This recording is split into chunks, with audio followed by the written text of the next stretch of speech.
On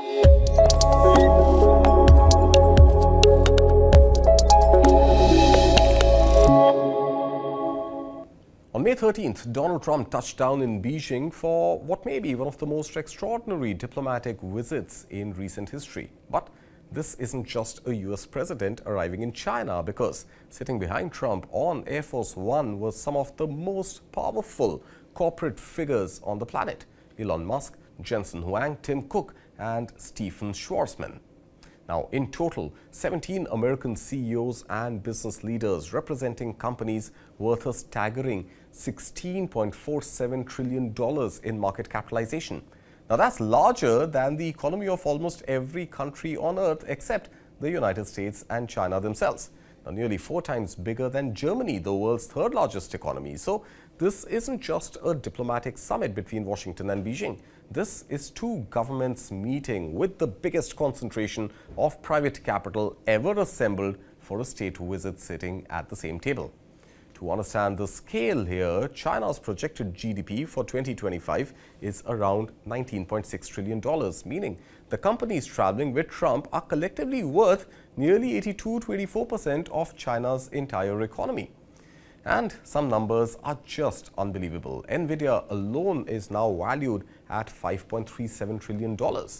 Apple, another $4.33 trillion, which means Jensen Huang and Tim Cook together represent nearly $9.7 trillion in corporate value inside one aircraft cabin. Now, that's more than the economies of Japan, Germany and the United Kingdom combined.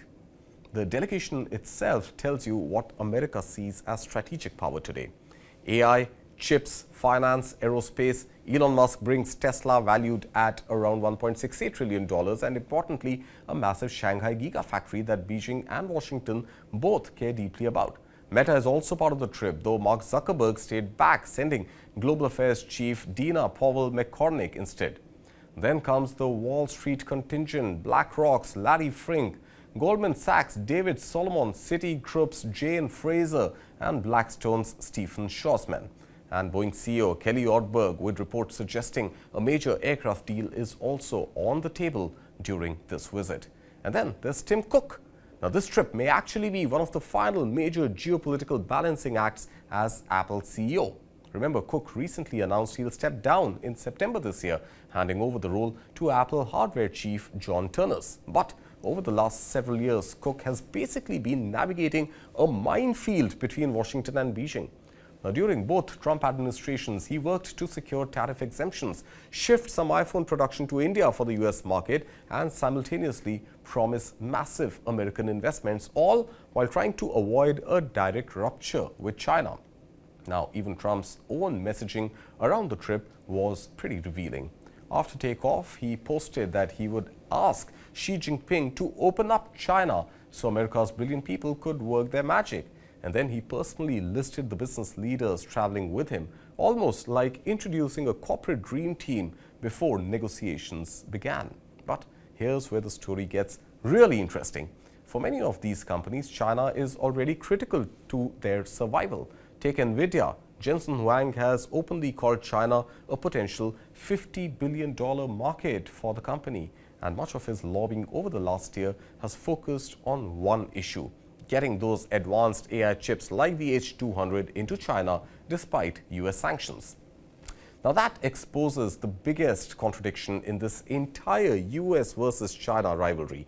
The two countries are trying to outcompete each other economically while remaining deeply dependent on each other at the exact same time. American companies still need Chinese factories, consumers and supply chains. China still needs American technology, investment and access to global markets, which is why, even as both sides prepare for long-term strategic competition, they also keep coming back to the negotiating table. So, when you look at the images coming out of Beijing this week, don't just see a diplomatic summit. See what power looks like in the 21st century. Presidents, billionaires, AI giants, investment banks, chip companies, trillion-dollar corporations, all sitting at one table, because geopolitics today is no longer just about governments. It's about whoever controls the technology, the capital, and the future.